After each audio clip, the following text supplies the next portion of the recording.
Oh, yeah. Oh, that's what we call double barrel fun, kids. Yeah. Two-fisting. That's what she said. One of those for each of your ears as your head is pounding. You just did it again last night, didn't you? We're having the hair of the dog for you. Yeah, we're taunting you. We're flaunting it as we record here on July the 16th. But you're listening to this on Saturday morning, July the 19th, 2025. It is your Saturday morning hangover cure. Sports Frenzy 2.0, the weekend edition. Your favorite politically incorrect pop culture commentary. That's your Uncle Dave, the Conquistador Dave Height. That's your Uncle Kev, the Maestro Kevin Crane. We have got a massive full slate for you this week. And halfway through, we're going to have to get serious. Yes, I know. What? Serious? You guys are never serious. Yeah, well... Circumstances. It just kind of happened that way. Yeah, circumstances kind of...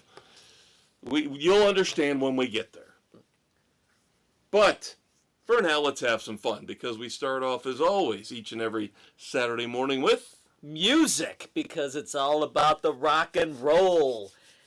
And we have a treat for you. Well, kind of a treat. Concert and cassette classics. Yep. Don't we have a song, too? We do have a song as well. All right. So we got a little bit of everything for you here in our music segment to start off. Now, this is not Dave's first concert of the year, but it was my first concert of the year, and it was welcome in the sense that I was having withdrawals. I cannot remember the last time I went 7 months without seeing a concert. So I needed this. I needed this badly. Now, of course, the curse of the maestro kicked in, because it was supposed to be Quiet Riot and Aldo Nova. And we told you that story last week. Right. Now, the poor guy sitting next to me, well, your Aunt Jen and your Uncle Dave were out, doing their business in the bathroom. Water. Yeah, doing their business in the bathroom. Too crowded, kids. Too crowded. But this guy that I was sitting next to told me that he did not even realize Aldo Nova was not there until he went to the merch table and said, why are you selling Slaughter tickets? Where's Aldo Nova? I want my Aldo Nova shirt. Yeah. I did too. I wanted one too. But he found out about Aldo's accident at the concert.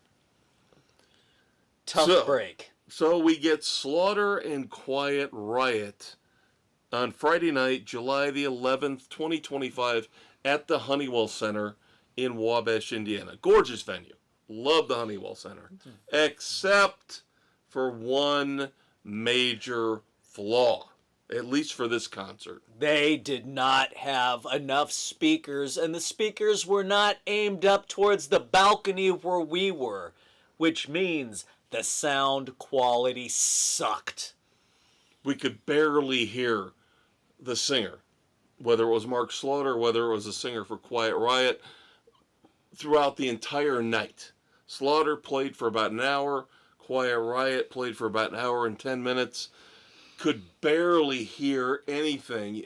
After about a minute, you'd be able to figure out what the song was. Where they were with it. Yeah. Speaking to the audience, we couldn't understand a thing they were saying. Mm-mm. It was painfully bad. And it sucks, because otherwise, with the set list, with one exception, the set list looked phenomenal. The bands looked like they were in good shape, good form. But all we heard were drums. All we heard were drums. It just got irritating. Yeah. Because it was obvious that I don't know if you blame the venue, I don't know if you blame the bands, but there were no speakers mounted high. I was looking. They had speakers on the sides of the stage. I don't believe they were plugged in to the soundboard. They were just using the speakers they had that the the bands brought in on the stage. They didn't tie into the main system. Because we saw Doc in there a few years back, and that the sound was fine. Yeah, it was no issues at all. So, I don't know what the hell's going on, but it was disappointing in that regard. And I guess in the end, it's a good thing that we're seeing Slaughter again in, 3 weeks? Yeah. Because now maybe we get to hear the full set with good audio in Shipshawana. But you got Mad About You, Burning Bridges, Spend My Life. Now, Unknown Destination was the one that was kind of a curveball to me. Yeah, I wasn't expecting that one. Then you got Eye to Eye, Days Gone By, Real Love, Fly to the Angels, Up All Night, and then they did an instrumental closeout of Won't Get Fooled Again by The Who. Yeah. Now, the one glaring omission there is the Wildlife. Yeah. Where was the Wildlife? Probably Unknown Destination took its place on this one. So we'll see in August if we get the Wildlife, if we get a different set, a longer set. Now they're playing with Great White. We'll see. Yeah. And then Quiet Riot, the headliner. Now, to me, this is about the best set list you're going to get for Quiet Riot. Yeah, it hit the main stuff, so no issues with that. You got Run for Cover after they teased you with Mental Health. Yeah. It's like, really? They're going right off the bat? Yeah. No. No. Then you get, of course, Slick Black Cadillac. That was the most disappointing part for me, as we couldn't hear the lyrics coming through for it. Yeah. We had to sing along just to kind of fill in. Yeah. For not having the lead singer's voice getting up to us. And then, of course, you get Mama, We're All Crazy Now, I Can't Hold On, which was the posthumous release back in 2022. Yep. Sign of the Times, Love's a Bitch, Condition Critical, one of my favorites. But again, ruined because you couldn't hear the vocals. Thunderbird.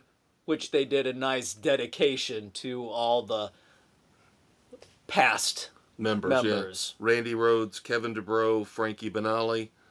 Then you get Party All Night, which was the other song I was hoping for outside of the obvious ones. Blackout in the Red Room led into The Wild and the Young. Let's Get Crazy. And then, of course, closing out with Come On, Feel the Noise and Mental Health, Bang Your Head. Which, of course, even without strong vocals, everybody knew what it was and screaming and yelling at the top of their lungs. So both bands knew what they were doing. Yeah, Set lists were perfect. The sound was the issue. Yeah. So ranking this, rating it is hard because I don't want to penalize the bands, or do I? I will give it a very, very weak 3 Frenzies because I know with the set list, the effort seemed to be there. Yeah. One major glaring flaw. Where we were sitting. Not. If we would have been on the floor, there wouldn't have been an issue. Maybe. More than likely. And we had great seats, though. They were center stage. You know. It was good. They just did not have the sound set for the balcony. Right. So, disappointing. Week 3. A disappointing show. Yes. Because of that. Because of one thing. Otherwise, I think it and would have what been we could hear, they sounded pretty decent. Right. So, disappointing, but I don't think you can hold it against the bands. No, not completely. Unless they just didn't bring the speakers they needed to. But again, don't they send somebody up to the balcony during sound check and say, think, how's it sound up there? It sucks. We need to get some speakers up higher. Yeah, you would think they would do that.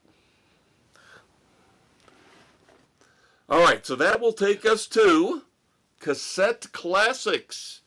and this is probably going to be the last time we do this for a while because we have got a full slate of new albums, concerts, various stuff that's going to carry us through for a while. Yep. But we have used Cassette Classics here over the last 3 or 4 months to get us through since there was nothing out. It was the doldrums. And I hate to say, but disappointment's going to continue once again with Cassette Classics. We will eventually stumble on one that's good. It's not anybody's fault. This is kind of the premise behind Cassette Classics is these are albums that might have been overlooked for a reason. Right.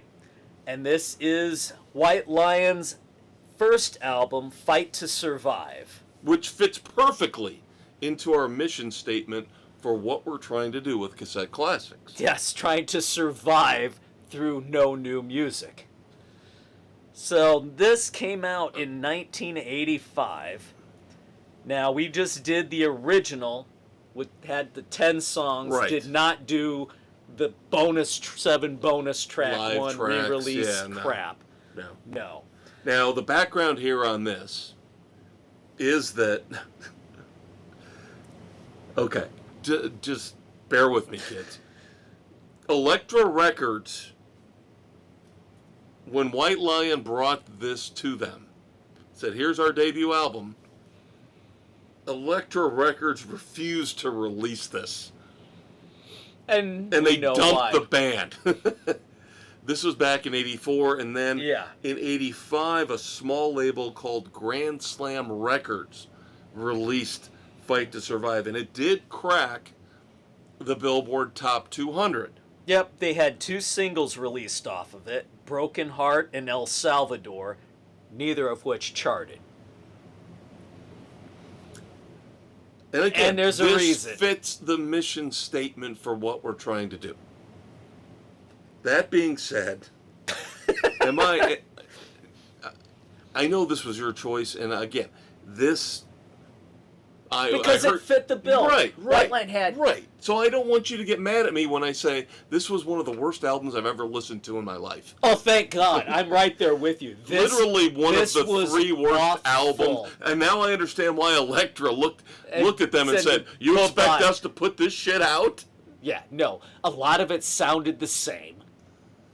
I was have just- my reasonings for Oh, a my lot of God. this. Okay. What? So if you kids aren't familiar with White Lion, the two main members are Mike Tramp from Denmark. He is the lead singer, and then Vito Bratta from the U.S. is the lead guitarist. The problem with White Lion, and this went beyond just this album, they carried this through. They Everything. signed with Atlantic, and then they put out Pride, which was their huge hit album. But you could still hear in their future releases the problems that are present on Fight to Survive. Mike Tramp thinks he's a deep thinker. Mike Tramp thinks he can sing about solve the world yes, problems.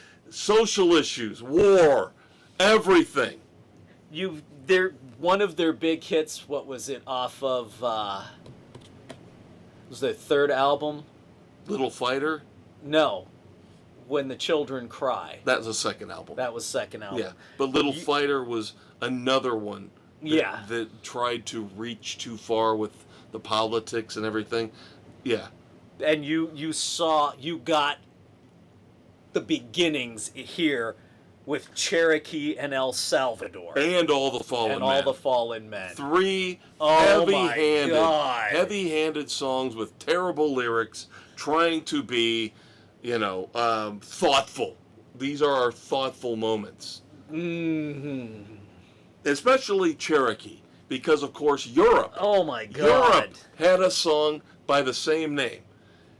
Here's an idea, because with Europe, keep in mind their lead singer, Joey Tempest, was from Sweden. Could I please implore anybody... Outside of the U.S., not to sing about the plight of the Native Americans. There we go. Thank you.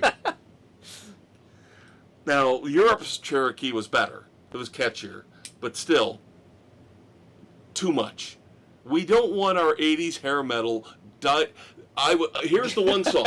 The one song I was going to say, we never want our 80s hair metal bands diving into heavy subjects. But I caught myself and I said, now, Uncle Tom's Cabin.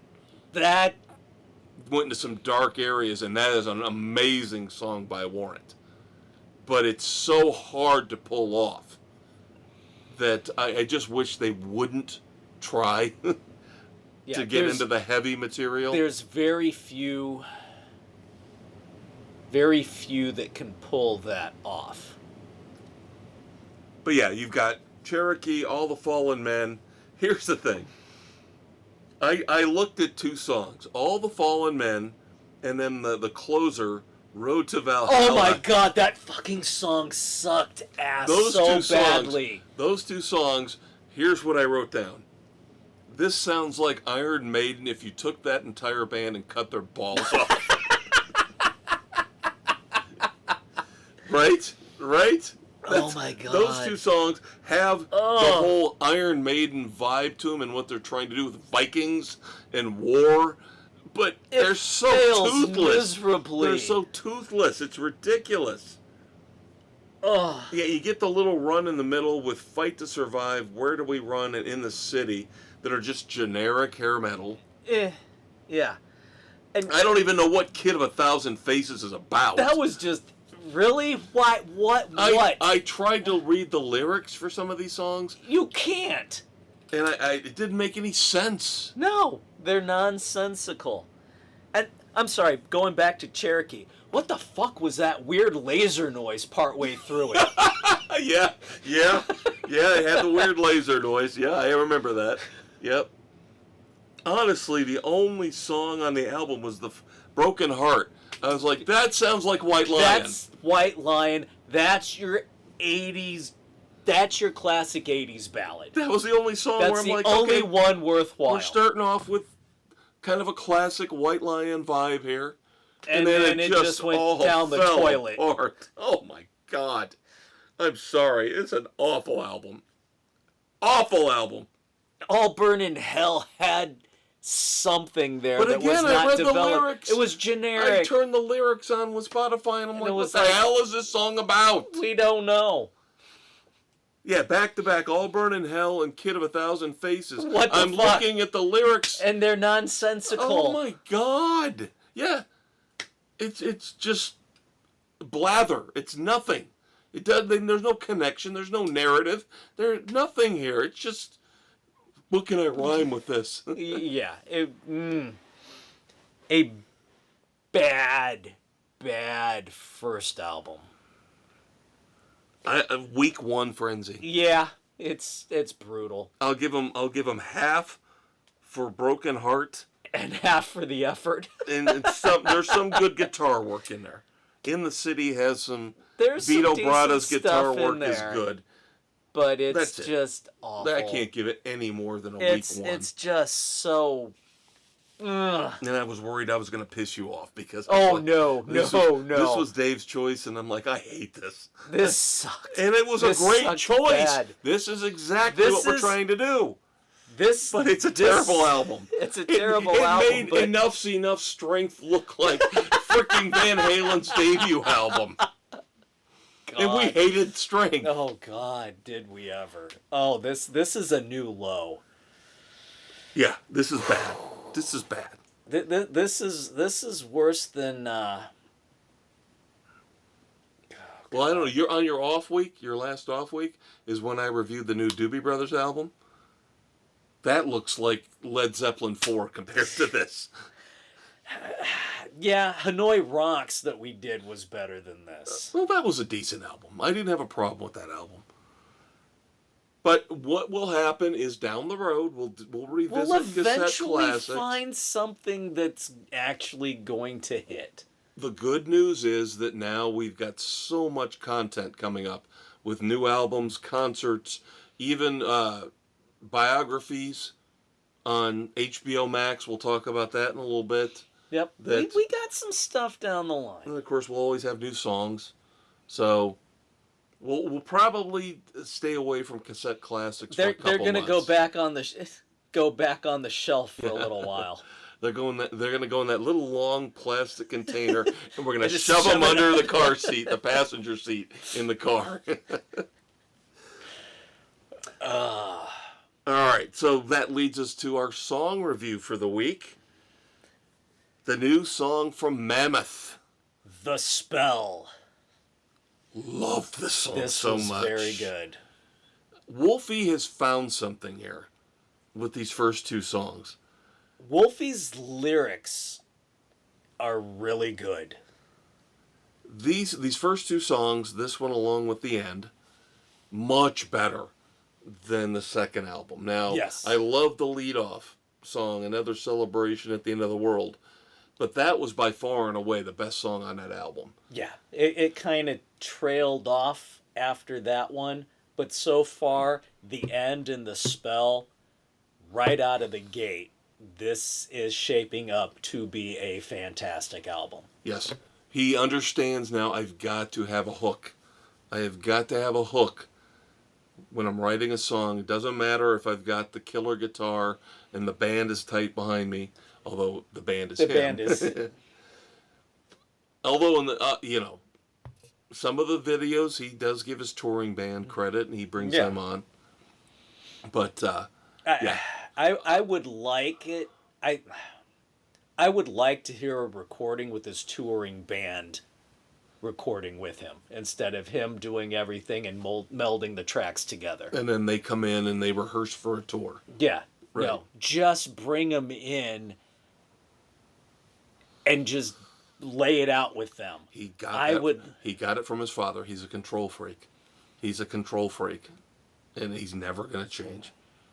So you're But I'm with you, but that's who he is. That's we always talk about the solo artist versus the band dynamic. Mm-hmm. And I just wonder, what kind of edge could you get with the full backup band being there in the studio? I think, number one, again, he is a control freak like his father. But number two, he does not want to repeat the mistakes of his father, where his father was a control freak, but at the same time you had massive egos around him because they started as an official four-piece band. They didn't start off. The big as, ego in the room was Dave. Yep. But Alex still loves him. Alex loves him a hell of a lot more than Sammy Hagar. Well, yeah, but Alex has his issues with Dave too. But not as much as with Sammy. Yep. I will give the spell. I think the spell is marginally better than the end, and I loved the end. I will give the spell 3.5 Renzies. 3.5, I'm with you. Whatever spell you're under. Loved it. God, I loved it. I want to get to know ya. I did want a better video, though. I wanted to continue the story. The video is just 4 of him playing. Yeah. After what happened with... Well, they blew the entire budget on... Yeah, they did. They did. With the end, yeah. I think they did. I think you're right. Then, of course, great news in terms of new music. Shocked me a couple days ago. Get an email, a drop from Alter Bridge. New album coming out January the 9th, 2026, self-titled, 8th album. How the hell do they have the time? Because Tremonti's touring with Creed right now. And Kennedy's getting ready to tour with touring with Wolfgang. What the hell? When did they do this? When did they write stuff? Yeah. Now all of a sudden, new album coming out. Now, there has not been a single released yet. So we're still 6 months out from the release of the album, but they released the cover, and again, self-titled, going out on tour in early 2026 with... The European leg. Yeah, European with Daughtry and Seven Dust. So hopefully, spring, summer 2026. Bring it. We get... I would love that triple bill to carry over to America. That would be good. Yep. I've not seen Seven Dust. They got a couple songs. They've got a few songs that I would like. But if they are the open, fine. Mm-hmm. Daughtry, he's got some stuff that I like. Mm-hmm. So I think that would be very good. That would be a tremendous triple bill if that carries over. Now, of course, Wolfgang with Mammoth will be touring into 2026, but obviously they won't be able to carry over Miles Kennedy. Right, because he's got to do the Alter Bridge thing. Yep. I love it, though. Alter Bridge, the hardest working, most creative group of guys on the planet. If they're not working together, they're working on their solo stuff, or Creed, or with the conspirators. And yeah. They've got everybody. Now, the two other guys, the bass player and the drummer, are part of Creed as well. Right. So they're getting sucked into that. Just hard-working rock and roll warriors. They're awesome beyond belief. I love them. I love them. It's a beautiful thing. Yep. All right, so that'll wrap up music. Let's move on to TV and streaming. Now, luckily, I overpromised to Dave with Poker Face. Which worked out. Yep. So I got halfway through episode 9. So we're going to promise next week. Next week. All right, next week we will review season 2 in its entirety of Poker Face. Yep, I did not get to the final episode, which worked out well. Yep. I have my issues with it. The 3 that I was exposed to. 7, 8, and part of 9. I knew the show was going to go down this road. Checkbox, checkbox, checkbox. Yeah. Yeah, and it, in no way, shape, or form is this a criticism necessarily of the plots or the shows, but why? Why do you have to beat us over the head with this Especially stuff? episodes 8 and 9. You know, the Alphabet Mafia obviously got their claws in to Ryan Johnson and said, no, you better make sure you got gay people in this. So, again, the stories are great. I'm still a little fuzzy on 8. The one with the con man and his group of accomplices. Yeah. Still a little fuzzy on how they worked that out. But, 7 was good with the heist in the superstore. Yeah, that was pretty good. Yeah. And then 9, we'll see where 9 goes. But as Dave has already asked me, did you see? The disturbing scene that nobody should be subjected to. Which is, again, checkbox. That's beyond checkbox. So just be forewarned. You know, they're starting to go down that road with Poker Face. And I kind of had the feeling they were going to. Yep. And I told Dave, I said, what's the problem with Ryan Johnson? He puts together these great mysteries, the Knives Out mysteries, and now Poker Face. What's with his obsession with the Alphabet Mafia and having to kiss their ass? He's got Benoit Blanc, who's gay as the day is long in Knives Out, and now he's checking those boxes here in Poker Face. I got nothing. Not 50% of the population. Not 40% of the population. 10% of the population that acts like it's the vast majority. Getting a little sick of it.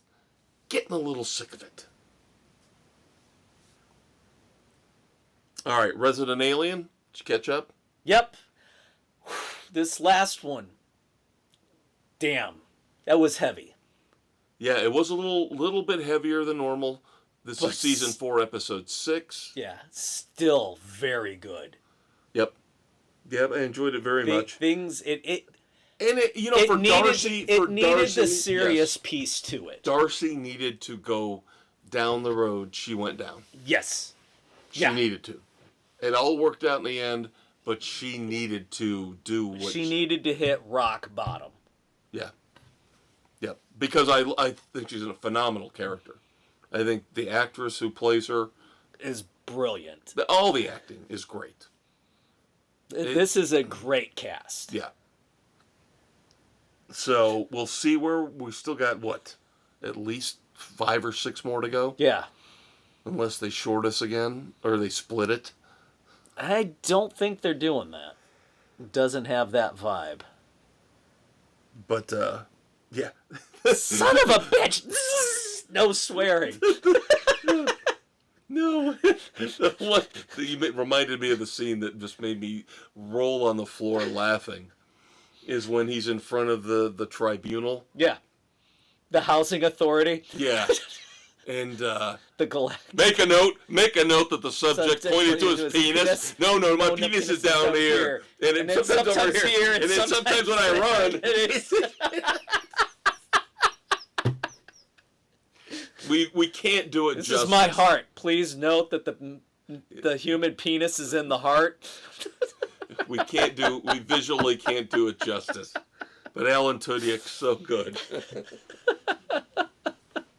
If you listen to the sports edition, just think of what I said about melons in Wimbledon. Trying to play tennis. Yeah. Yep, great. Oh, God. Great job. And then you get a nice little positive moment Yes. with the baby. Yeah. So very cool to see that. Things are starting to come together a little bit. Yep. Now, shows that we have on the agenda that I did not watch. I skipped Countdown this week. So I'm probably 2 behind now on Countdown. Okay, haven't started it yet. I did see the first episode of Nautilus. So you're ahead of me. I still didn't finish it. I've seen most of it. I'm like 10 minutes out from ending it. We'll see. Yeah. I need Visually to see more. very cool. Oh my God. Visually But story-wise, storyline is weak. Characters, yeah, you're checkboxing a couple of things. Yeah. My youngest Nick and I started Ballard on Prime, the spin-off from Bosch. Yeah. Yep. So we're 2 episodes into that. Solid story so far. Now, did they drop everything, or? I haven't even paid attention to that. Usually piece. Amazon doesn't drop every episode. They usually right do away. like 2 or 3 and then weekly. So Right. we're going to be all right with that. That's what they're doing with Countdown. Yeah. They drop the first 3 the first week, and then it's 1 a week after that. Yeah. So I think that's what we've got with Ballard. So far, enjoying it.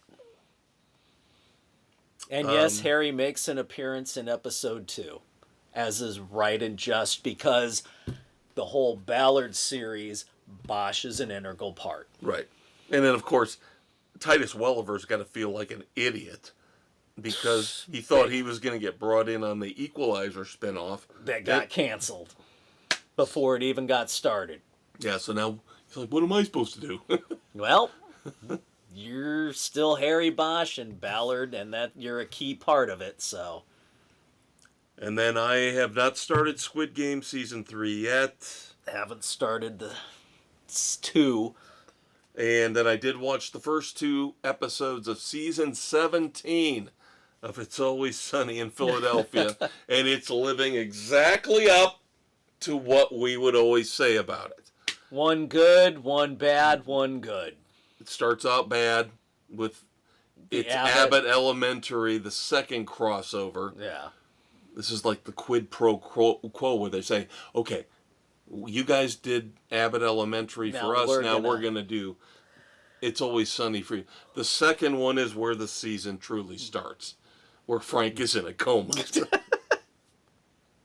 And it ends up with the big payoff at the end that's brilliant. I won't say it's the greatest episode ever.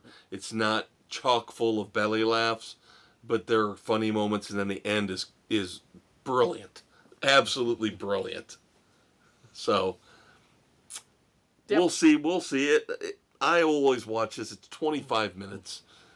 If it makes me laugh a couple times, it's worth it. There we go. Now, unfortunately, literally, at the same time we were recording last week and reviewing Season 1 of Duster on HBO Max, they canceled bastards at Warner Brothers screwed us again. So Duster canceled fairly quickly after the end of season 1.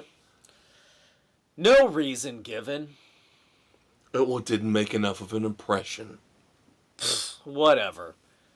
I've told you this in the past with other shows. They look at social media. They want people talking about it. They don't care if people are watching it so much as talking about it. They'll take fewer viewers and more social buzz. Social buzz doesn't mean jack shit. And then if you are going to watch the follow-up to The Office, don't plan on it. The paper is going to debut September the 4th on Peacock. And then Tracker. Jesus. Season 3 debuts October the 19th. Mid-fucking October. Why?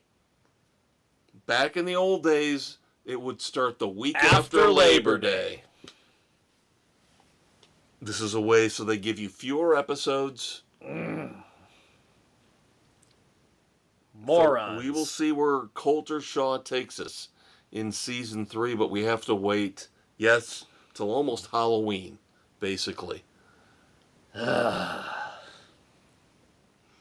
right. I seem to recall that last week or the week before, I might have skipped out on talking about WWE. I think 2 weeks ago was the Night of Champions. So there's been a lot going on in the WWE the last week. So if you'll indulge me, Dave, let me get you caught up on what's going on. Stop it! David! Last Saturday night's main event. That's right, you're only doing the major ones and you're not doing the weeklies. No, although I do have one thing from Raw I'm going to bring up. But we had an injury on Saturday night's main event, a legitimate, real injury. Oh, was that the Seth Rollins knee? Yep. Seth Rollins tried to do a backflip and landed awkwardly on his knee, and you could tell it buckled. Yep, and he crawled out to the corner, and they had to improvise. And he was basically telling Paul Heyman, telling the referee, saying, whispering, saying, I can't go on, I think I tore my knee up. And so LA Knight, his opponent, kudos to Seth Rollins. They basically, between them, worked it out where they said he's going to do a quick flip on you, not to stress your knee out, pin you, and that's it. Yeah. Get it over with. And yeah. So LA Knight won the match, but it's obvious that Seth Rollins is going to be out for an extended period of time, which is going to hurt them badly because he is their number one guy on Raw on Netflix. God, if he could be out a year. Yeah, if he tore his ACL, yeah.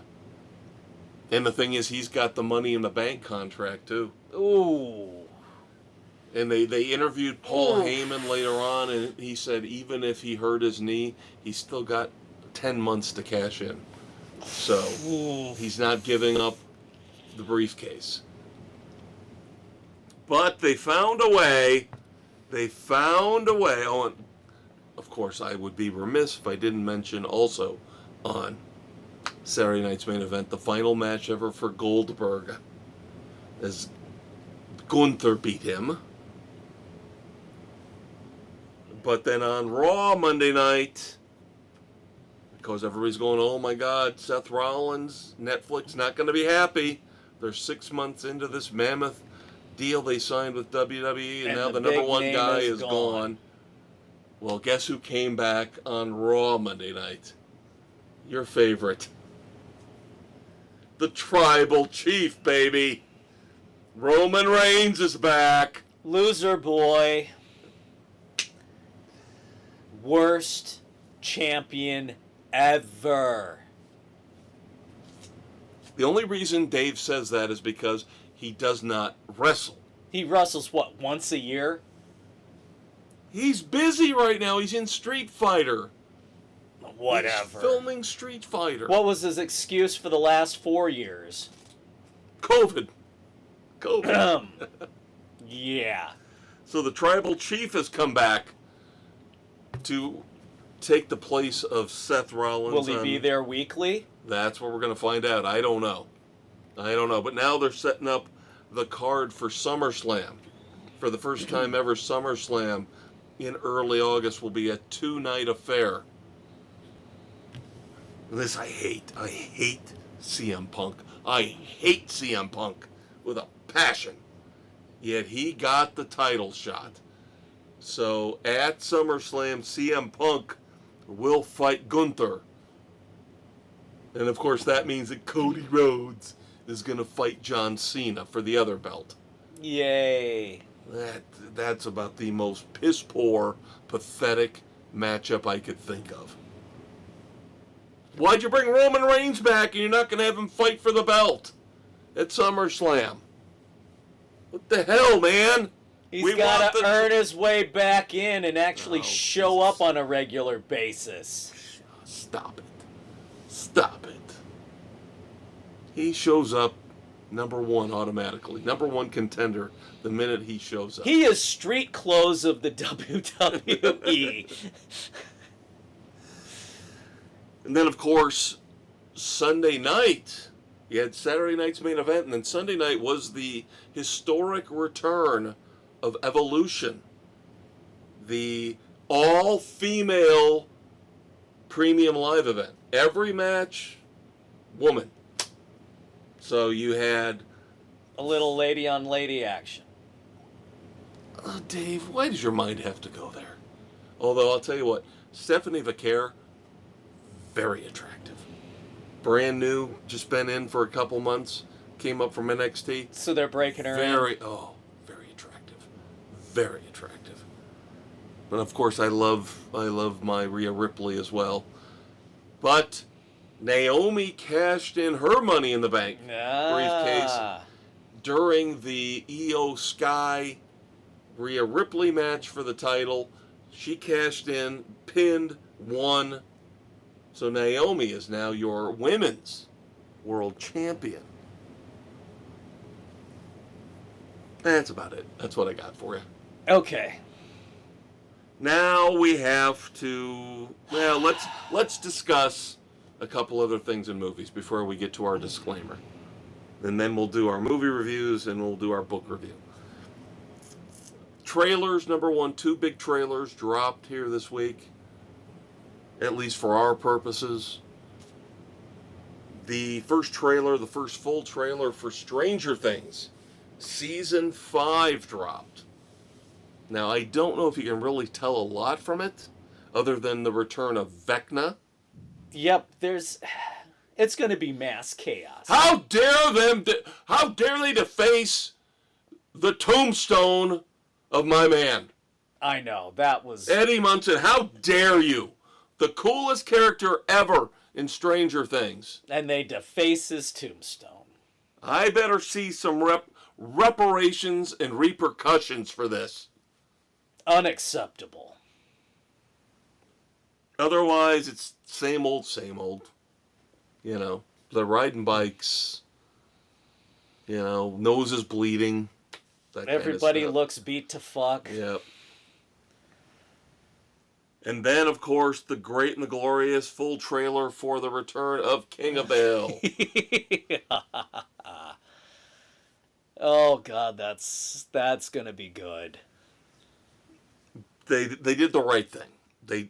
It went on too long in its initial run, its original run, but we need this back. We need this back now. Yep, now you can bring some closure. I might have let myself go since you and Peggy were gone.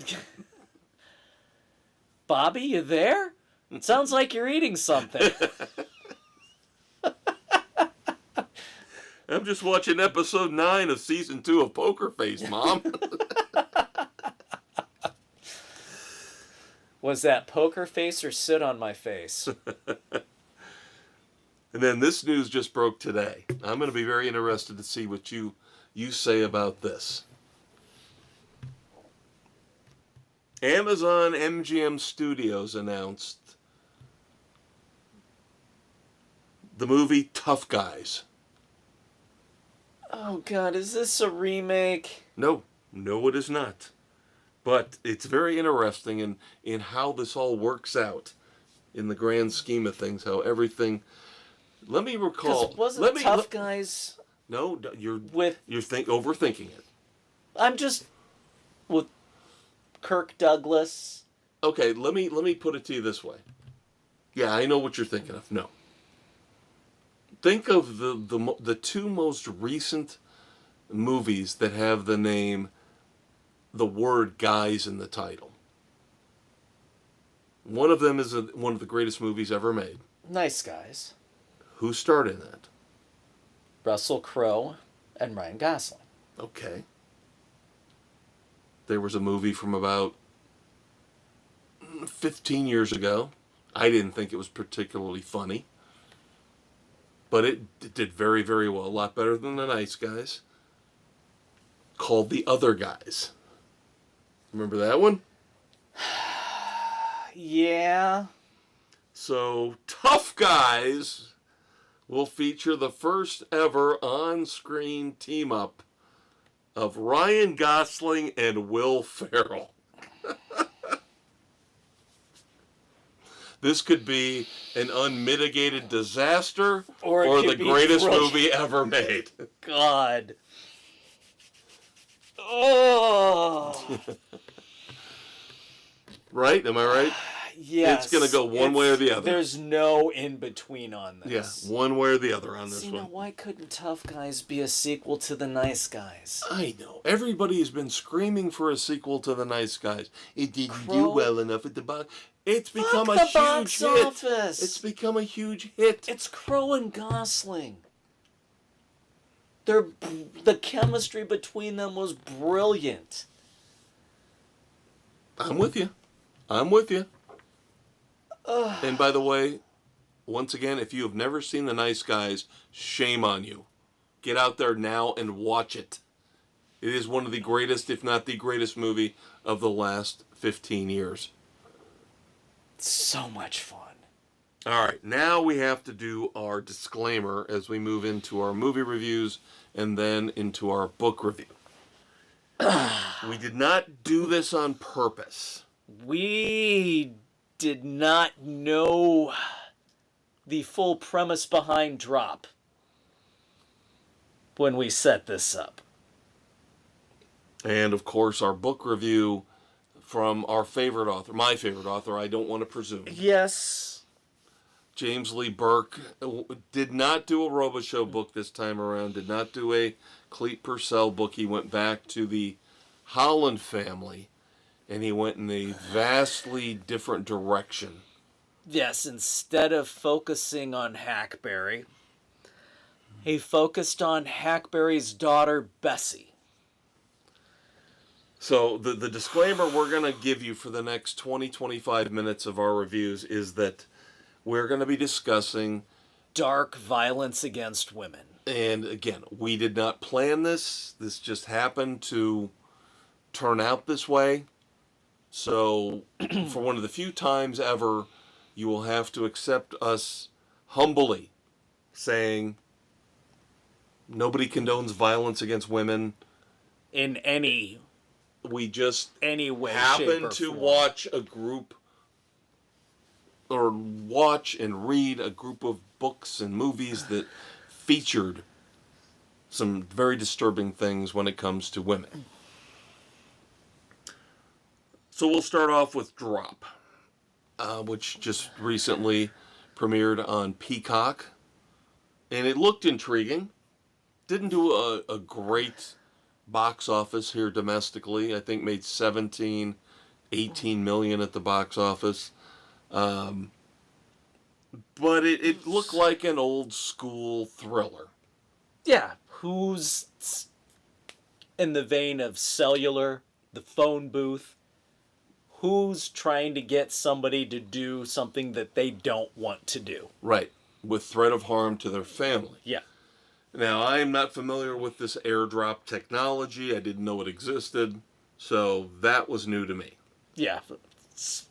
That you could send a message to somebody because they're within a certain proximity.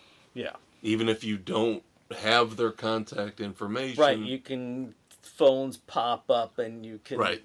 message whoever. So you have this mother, she's a widow. A therapist. With a very disturbing, violent past of abuse. Yes. Yeah. Trying to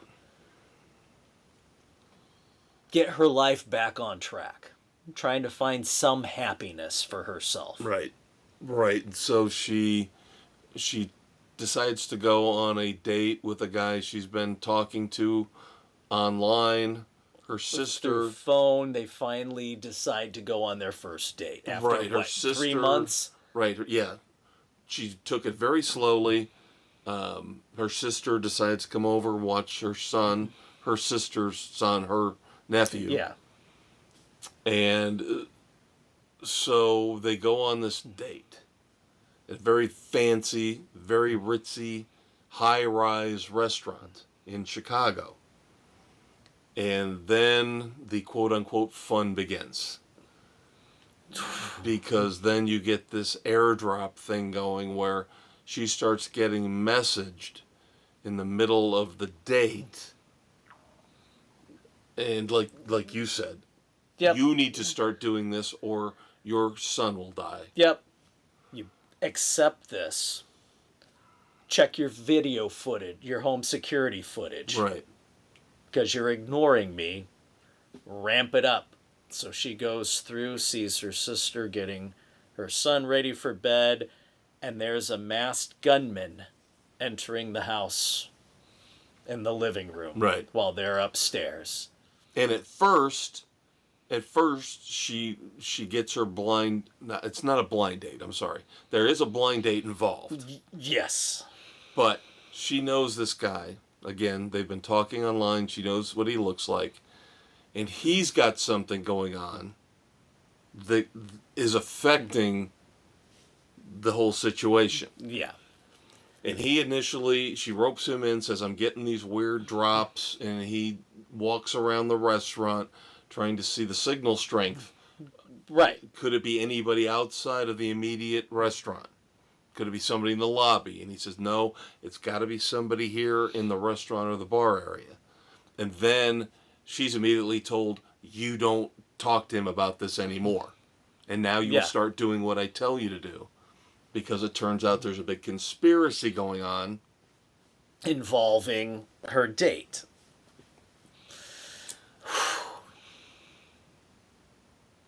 It's manipulative, but it's done well. They did a very good job with it. Her freaking out, trying not to freak out. And people can tell there's something wrong with her. Her date can tell there's something wrong with her, and she's trying to keep it together as best as she can. There are 3 or 4 suspects around the restaurant that she's zeroing in on that are acting weird, that are acting creepy. And which one is it? Is it one of them? Or is it not? Yeah. Is it somebody on is it the waiter? Is it the bartender? Is it the hostess? Right. Who seems to be very bitchy.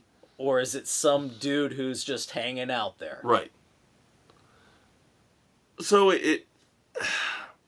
here's the problem I have with this. And it's not really with the movie. But it's hard for me in context. I look back at the last movies I've watched. And when I try to rate this movie, I'm having trouble because I admit I am hard on Sinners. Everybody else seems to love it, and I didn't. You had high expectations. And then I look back at The Monkey, and I'm like, Jesus God, I actually like The Monkey more than Sinners. So now I'm trying to place Drop in this. And trying to figure out where do I put Drop in this? And I shouldn't do this because I should be rating these movies. Take them on their own. Right. Don't compare. But like you've said, we've seen this before. We've seen this with Phone Booth. We've seen this with cellular. And with those, it took place over a vast range of a city. Right. This was a self-contained in a restaurant. Right. For the most part. Right. Which, difficult to try and pull off. I thought they did a halfway decent job with it. Yes. Well, I absolutely agree. Absolutely agree. It's tough for me. Now, I liked Megan Fahey. Another ex-future Mrs. Crane. And Brandon Sklanar as the date did a good job. Yeah. If you don't know them, Megan Fahey was in season 2 of The White Lotus, and then Brandon Sklanar has been in, I think, 1923, the Yellowstone spinoff. Yeah, I think so.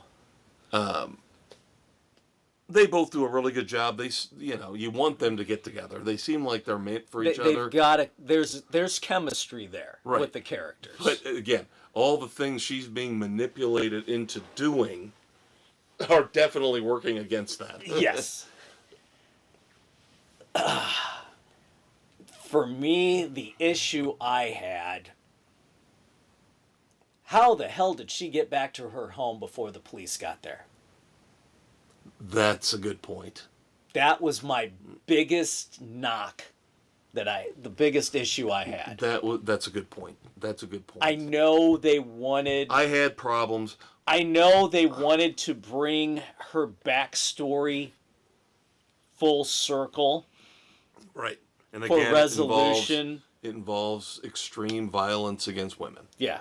Her abusive husband and what happened in that as it's revealed through, and what she's going through trying to save her son and sister. So I know what they were trying to do. It's just the distances... I had issues. I agree completely, 100% agree with that. I will say that the minute the setting leaves the restaurant, it loses a lot. I think the ending is very generic. Yes. And kind of silly. Yeah.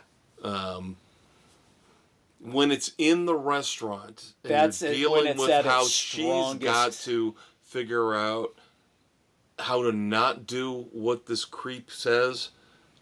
And keep playing the long game, keep trying to stretch things out until she can figure out a solution to get out from under his digital thumb, if you want to put it that way. That's when the movie's at its best. Yes. The whole her racing through, that's where I started to go, okay, come on. But I know why they wanted to do it that way. Yeah, I'm with you. All right, this sucks. This sucks, but I'm going to give this a weak 2.5 frenzies. I'm just going to put it right below the recommendation line because, again, we've seen this before. It's done very well, but it's not really anything new or groundbreaking. See, but again, it's done well. Yeah, I liked it a little more than you. Okay. I got why they did what they did for the end. So I'm going a week 3. Fair enough. Fair enough. I'm not, of course, saying I didn't like it. I can't recommend it in good conscience. It's just missing something. And I think you liked the ending more than I did. The ending bothered me a lot. I thought it was cheesy. I thought it was a little stupid. Yeah, but... And again, you're getting more extreme violence against women at the end, too. You are. Which is bothering me. I know why they did it, because she needed the closure. So it was the psychological part for her character to get through that. You and I are not... Yeah, that's not my problem with the ending. And I don't want to spoil it for the listeners. We'll discuss off mic, because I or the very, very end. The actual resolution. Okay. And how it came about. I didn't... That was kind of cheesy, generic-y. I didn't like that piece. Yeah, we'll discuss. Again, we'll discuss. We don't want to spoil things for you. Which, by the way, can I just mention, the assholes out there about Superman, I know we've been talking way too much about Superman for a movie we haven't seen in the last 2 episodes. People just love to spoil shit for you. I've already had it spoiled who shows up at the end, and it sounds like a stupid, idiotic scene beyond belief. There's a cameo in there now that I... See, now I've avoided everything. I haven't heard jack squat. Well, that's good. The cameo I've only seen in one place. But the ending, I've heard 5 times. People have brought it up. Quit fucking things up for everybody, people. And what do we usually say in terms of the rules with spoilers? What do we say? A month? year? No. Well, with streaming now. Now I'm hearing people say if you don't go see it in a week, fair game to spoil it for you. No! People have lives and can't get out to get to things. Idiots.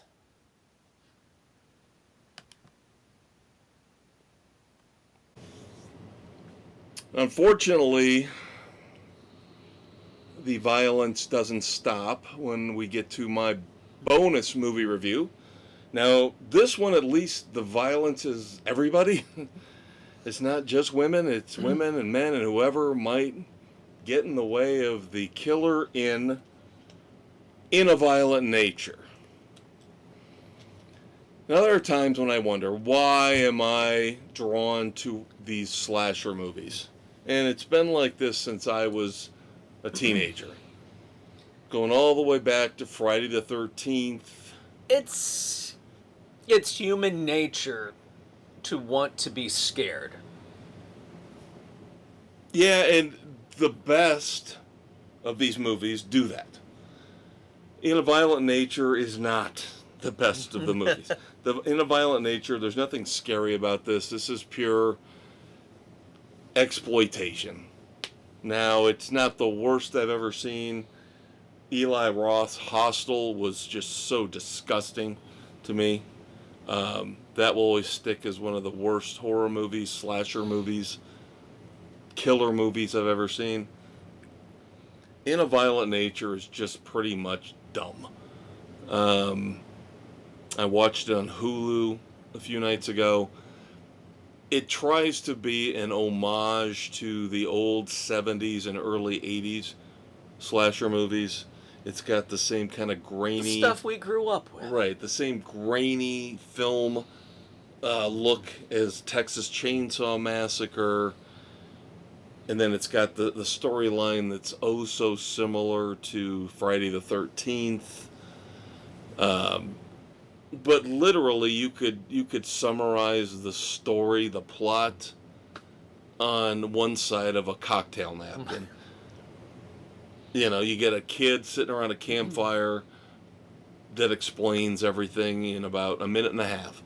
And that's it. That's your plot. The rest of the movie is terrible camera work where the director thinks that following behind the killer as he trudges through the woods, and I mean literally a dozen if not more scenes that go on for a minute or two just with following the killer, boom, as he tromps through the wilderness on his way to kill somebody.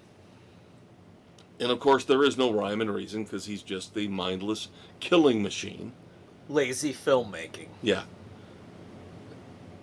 This is the part that creeps me out, is that when you get to the point, and I've read these reviews that talk about this, where they say modern horror movies, slasher flicks, it's all about the creativity of the kills. And that kind of bothers me. I mean, when you look at Final Destination, that's true. Right? That's supposed to be creative. Right, but what does it say about us that we're looking at the creativity of how somebody is killed to make a movie good or bad? Yeah. Now that's disturbing. I like the Final Destination movies. because I think there's more to it than that. We're playing a game with death. We're trying to trick death, but now death is coming back hard, and yeah. It's gonna do something weird. Right. But here it's more along the lines of just, he's going to kill you, how is he going to do it? And there's something really kind of disturbing about that. There are like two kills in this movie that are very weird and above and beyond anything I've ever seen before. One is bad filmmaking, you can tell. Basically, they've got just a dummy that they're kind of chopping up. The other one it's disturbing because it looks real. But the rest of the movie is just the standard generic killing machine. How are you going to figure out a way to stop him? But the scenes go on way too long because there's nothing there. It's an hour and a half, yet you probably could have done this in less than an hour with some of the scenes and how long they go. There's nothing here. There is nothing here in terms of a story. It's all about, let's see how many people we can kill in an hour and a half. You need a basic story to keep things moving and entertaining. Yeah. I don't know if I've ever seen a movie with this bare minimal of a plot ever. Oof. I will give In a Violent Nature 1.5 frenzies just because there are a couple marginally creepy moments. But again, this is far from a recommendation. Yeah, stay away. Yeah. So now we move on to Literary Frenzy as we continue to warn you that since we started with movies and now we're moving into books, it's still touchy territory. Dark, disturbing events here that we discuss on Spotify, Good Pods, Pocket Casts, Apple, Overcast, Castbox, Amazon, Audible, and iHeart Sports Frenzy, baby. And the YouTube. And then, of course, the Facebook page as well. You can find links to every episode of Sports Frenzy, whether it's sports or the weekend edition. God, here we are again, just the dull tone. I can't even get excited to do that. Well, no, I think that's disturbing nature of everything. Yeah. And I think moving into Literary Frenzy and our book review for the week, it's a different review from what we just talked about. With Drop in the movies, Drop had the domestic violence part of it that really was off-putting. Necessary, I guess, for the plot, but still seemed a little extreme. And then, of course, In a Violent Nature is just blatant violence against humanity. Yeah. Both male and female. Don't Forget Me, Little Bessie by James Lee Burke, our favorite author. Going back to the world of Hackberry Holland, focusing on his daughter Bessie. God, how depressing this story is from the get-go. Yeah, this is different for James Lee Burke, of course, taking on the perspective of a 15-year-old girl. And I told Dave, because I got a head start on him on this one. And I told him, there was at one point I put the book down and said, I need a couple days away from this. Because there are two specific moments in the book that are so disturbing and vile. And this is not a reflection on James Lee Burke. I know what he's trying to do. And it's violence against women bothers me a lot. Yeah, and let's be brutally honest. The two rape scenes were disturbing as all hell. Yeah. Yeah, they are two rape scenes. He doesn't get into graphic detail but at the same time, There's enough description that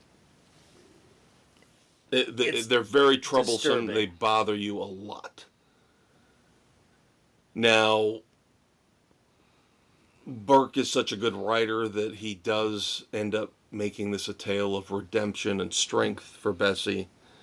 And there are moments, foreshadowing moments, where, as she's telling the story in hindsight of her life, her early life, she gives you a couple. Should have done differently. Well, and there are things that let you know that she ended up okay in the end. Yeah.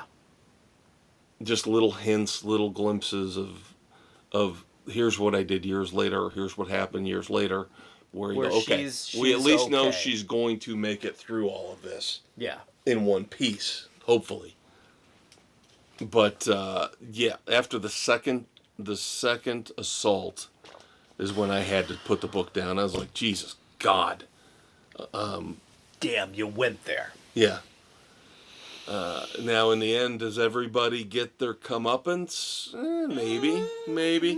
Potentially. Maybe. Again, Burke is a good enough writer to not completely leave us in the dregs and the darkness of, everything is awful and terrible and bad and nobody ever comes out of it in one piece. And there is salvation, there is redemption, there is justice. Yep. But at the same time, you loathe Hackberry, Bessie's father. Yeah. And she, throughout the book, expresses that. Says, I don't understand how my father can keep leaving me. Yeah. And that kind of forces her hand when it comes to certain the situations. the second assault. Yeah. That we see in the book, because you could directly tie that to Hackberry, because she's so frustrated with my father's never here. What the hell's the point of Why staying should here I in be Texas? Here alone. So I'll go find all my of brother this. who's gone to New York City. But yeah, the low lifes that she encounters throughout the book in Texas and in New York City. There's so few decent people in the book and so many absolute scumbags. Yeah. How she actually turned out to Yeah. have had a decent life Yeah. in the end is amazing. How she didn't cave in on herself and give up. The personal strength and resilience she carried through. Yep. Now there are some characters where I'm still not sure what purpose they served. Why were they even mentioned?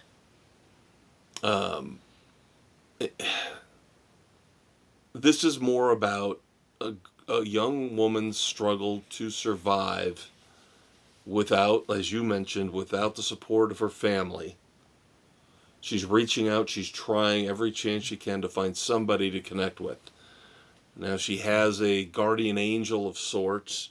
We're never really sure if it's a real person spirit or right. somebody real.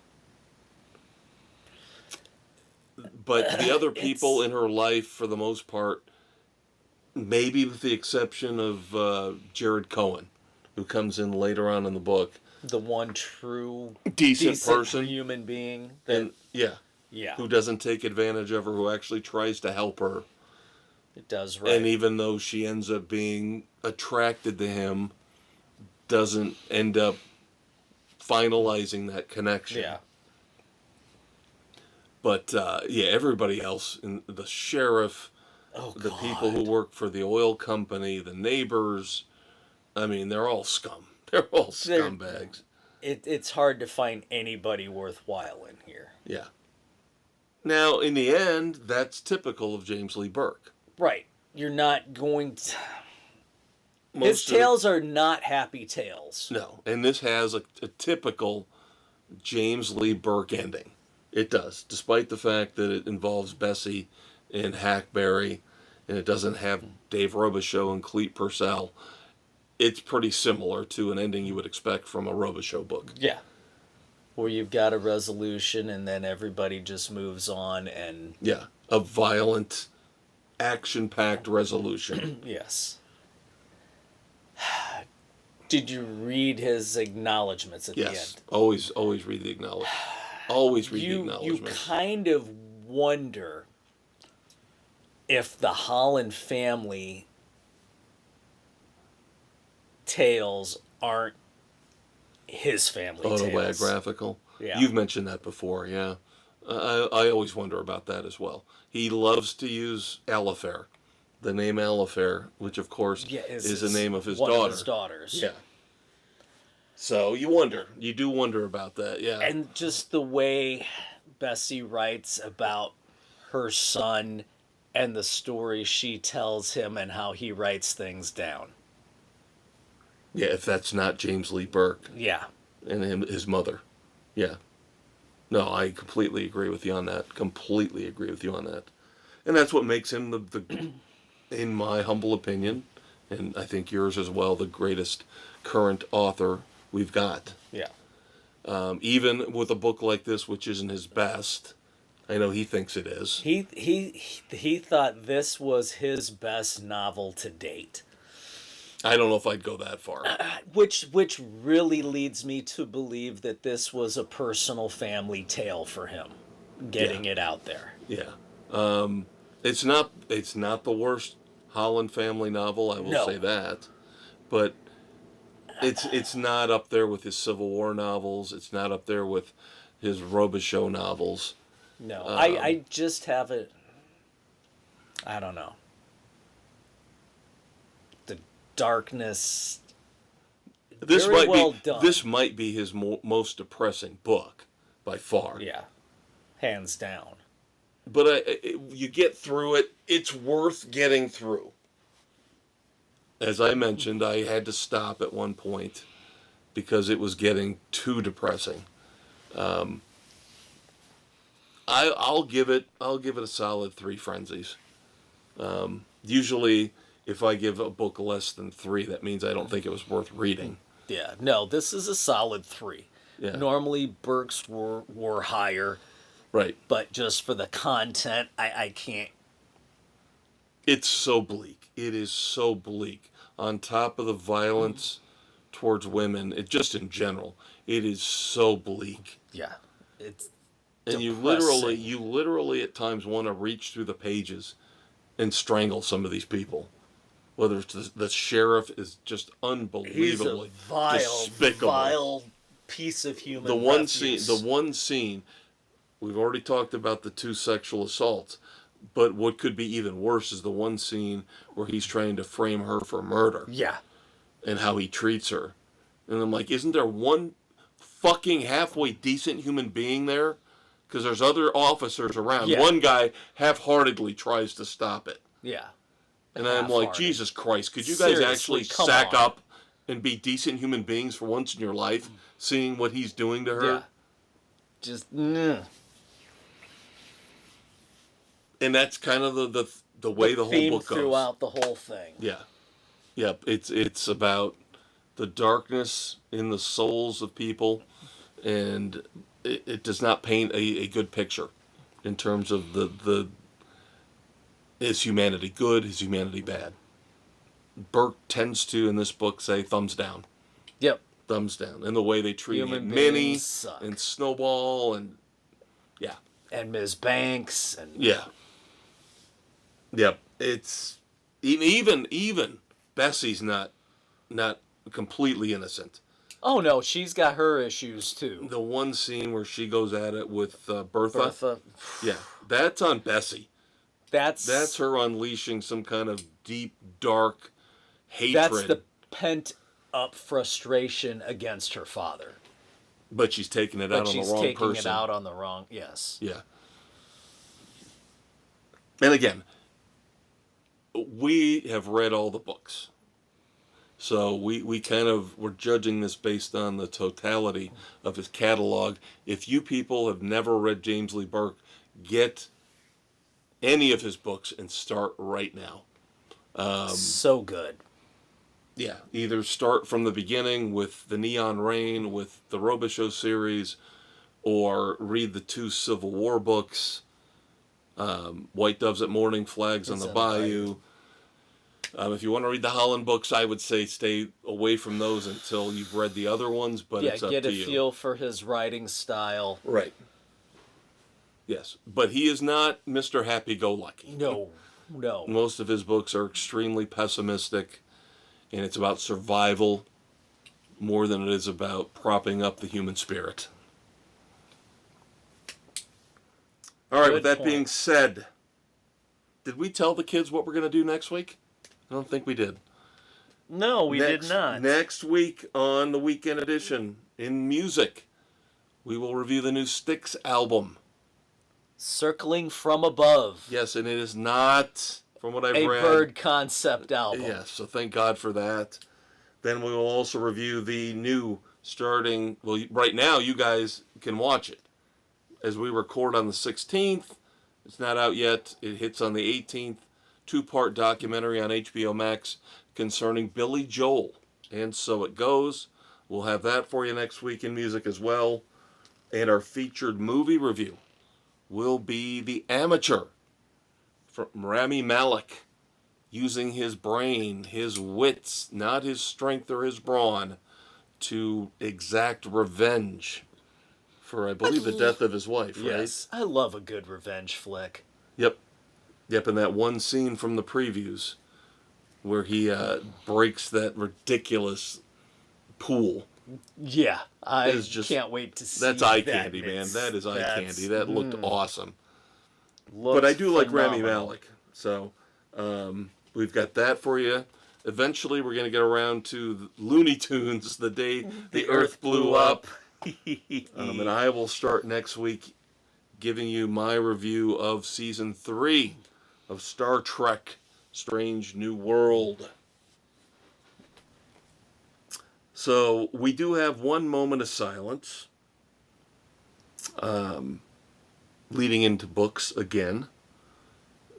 We always like to acknowledge when a significant author has left us. Responsible for, among other books, Gorky Park, Martin Cruz Smith passed away here recently. So, thoughts and prayers to his family and friends. Yep. And I will get on the soapbox one last time when it comes to books. And, of course, I know you are, you work in the library system. But I will say, you people need to pick up books. You need to read books. Be literate. Books are better than movies. Anytime you read the book version of a movie, whether the book came out first or the movie came out first, the books are always better. There's more detail. You get a better idea of the author's vision if it started with the book than you do through the lens of a pretentious director. You get to imagine the settings. You direct the pictures in your head. Yeah, you can cast it. I do that all the time. I always cast the characters and think of actors and who would be the best to play this role as I'm reading. So, definitely go to your local library. Or if you're like me and you want to build your own library, do what you need to do, but read. Yep. All right, and that leads us to the final segment of the evening, which would be the Red Foreman Dumbasses of the Week. Who wins the Golden Boot? We'll start off with one of the most ridiculous things I've ever heard in my life in terms of the movie business. Okay, next summer. Not this summer, next summer. 2026. Arguably the most anticipated movie of 2026 is Christopher Nolan's The Odyssey. Okay? But here's the thing. As you're listening to this, You're probably already too late because I believe Thursday, July the 17th, a year ahead of time, IMAX tickets went on sale for the Odyssey. Oh, for the love of everything. Yes, a year ahead of time. Summer of 2026, you have to buy your tickets in certain IMAX theaters for the Odyssey. That is so stupid. Is this what we've come to? Seriously? Is this what we've come to? Well, yeah, now you can start scalping Now those. it's and like now a concert. IMAX tickets are going to be like going like a concert. Yeah. So far, damn ahead. No. Just no. All right. Next up. That fucking anti-Semitic racist Elmo. I'm just kidding. I find it a little bit disturbing that Jon Stewart, that fucking asshole. He's an idiot. He thinks he's the smartest man. I want to punch him in the... I want him in Thunderdome. I want him in Thunderdome. If I can't get Billy Joe Armstrong, I want Jon Stewart in Thunderdome. He thinks he's the smartest fucking guy in the world. Oh, so we're gonna just make fun of this, and I'm gonna get somebody voicing an Elmo puppet, and we're gonna make fun of this. Yeah. No. I'm an ultra-white right-wing asshole. My problem with this is the Sesame Workshop and Sesame Street. How did you let this account get hacked? And let somebody get on there and post all this crap saying they were Elmo? I'm sorry, I have a problem with the whole hacker thing. If you are halfway responsible, and if you have a decent IT department, shouldn't you be able to block people from hacking your account? Think. But this seems to happen more often than it should. Once again, social media, the downfall of everything. And then Elmo's got to post a message about, oh, thanks for sticking with me and loving me. Jesus, God. And in the end, Elmo's not even real, people.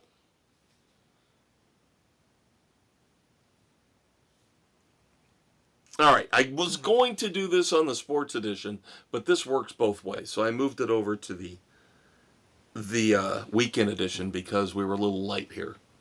So, Golden State Warriors Buddy Hield, okay, recently took a trip, because of course, even Buddy Hield, not even a big star in the NBA, has more money than God. So he took, I decided I'm going to take a trip to Rome. Sure, why not? And Buddy Hield got on a tour of the Colosseum. No, right? no. Oh, no. And he got in there and he started yelling, Maximus! Maximus! Maximus! And his tour guide had to tell him, It's Spartacus, dumbass. well, yeah, he said, you realize Maximus isn't real. That's just a character from Gladiator. And Buddy Hield Spartacus would have been better. actually admitted after the fact and said, I thought Maximus was a real Roman warrior. Once again, this is what we're doing to our children. We're not teaching them. This is what's wrong with the education system. I'm surprised Buddy Hield didn't turn around and say, are you not entertained? Oh. And then finally, this is the one that I've been teasing to Dave, that could have been one of the greatest adult cartoons ever made. But once I tell you what's behind it, it ruins it completely. I was reading a story here the other day about an animated show in the works called The Rejects. the tagline, which you will love. The heroes you didn't know behind the dickheads you did. So far, this is awesome. This sounds good. This is all of the sidekicks. You've got the Lady in the Lake, Friar Tuck, Tantor the elephant from Tarzan. Oh, good lord. I think you've got Sacagawea, and then there's a dog. I'm not sure what the dog is. And I'm like, this sounds awesome. You know? Was it this is supposed to be like Tintin's dog? I couldn't find what it was. I couldn't. But I'm like, this sounds good. This sounds like this could be a blast. Interesting. Then I read the article the rest of the way through. Co-produced by Canada's LGBTQ plus channel, Out TV. It's over. It's all over. The main character in The Rejects is Dr. John Watson, an openly gay former military doctor who forms The Rejects after his love advances have been spurned by Sherlock Holmes. I'm out, Jerry! I'm out! Done. Well, it sounds like Watson's out. There you go. How could you take a brilliant idea like that and destroy it so epically? They have a picture of the initial artwork. Looks like something from Hanna-Barbera in the late 60s, early 70s. And then you get this. Co-produced, again, by Canada's LGBTQ plus channel, Out TV, with Dr. Watson as an openly gay man, bitter about Sherlock Holmes rejecting him.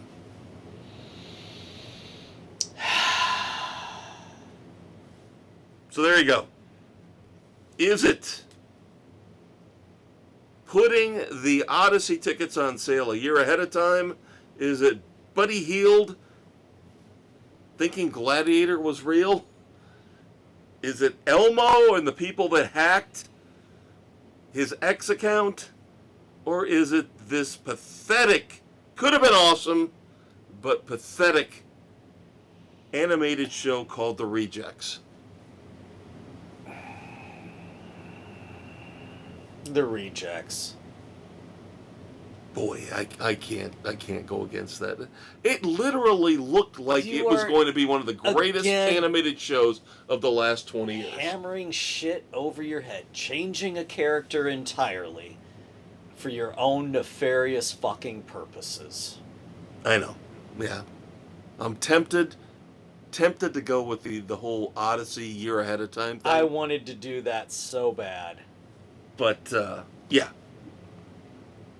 I could not tell you the range of emotions from seeing it going to depression. I'm like, this could be the next great show. This could be the next Agent Elvis. Oh, what the fuck are you doing? And then I read the rest of it and I go, are you serious? Really? So, I'm with you. And you kids, of course, can chime in, leave a comment. Whether it's on the Spotify page, our home base, whether it's on the Facebook page, or wherever you listen to Sports Frenzy 2.0. And we appreciate it very, very much. But that's going to do it. I don't have a last call, do you? No. Nope. I think we've expressed enough vitriol for 1 week. Now, too depressed from the movie and the book to focus on much else. And again, I don't know if we need to apologize, but at the same time, we warned you. It just so happened that this week was going to be a little bit dark when it came to certain themes. Yeah. But we'll try to brighten things up next week, I guess, right? Sure, why not? I don't see anything here on the list for next week that's should be unbelievably depressing, right? I wouldn't think so. But until we get to that point next Saturday morning where once again you will be hungover and we'll have to get you through it, He's your Uncle Dave, the Conquistador Dave Heights. He's your Uncle Kev, the Maestro Kevin Crane. Please listen to the Sports Edition every Thursday morning. For your politically incorrect sports commentary. And if you don't want to, and again, why wouldn't you want to, just be sure to be back here again in 7 days as we take care of pop culture, shred it to pieces. Once again. So until we see you, talk to you in another week. Remember, Epstein didn't kill himself. Say goodnight to the kids, Dave. Good night to the kids, Dave.